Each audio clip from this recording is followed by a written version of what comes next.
Paano nakapasok yung kotse sa mall, ma? Ayan, inassemble yan dito. Oo. Paano nga ba napasok yan? Ba't mo tinitignan, ha?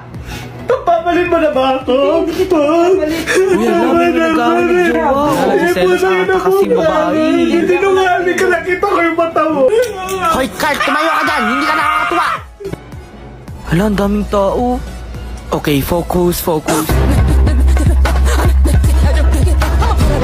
Unit, ma'am. Uy, ito mayaman. Ma'am, condo unit. Mukhang mayaman, pero walang pira.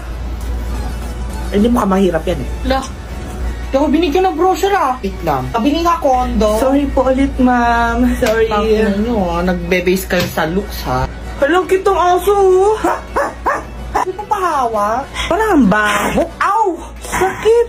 Mas baho ka nga eh. Inang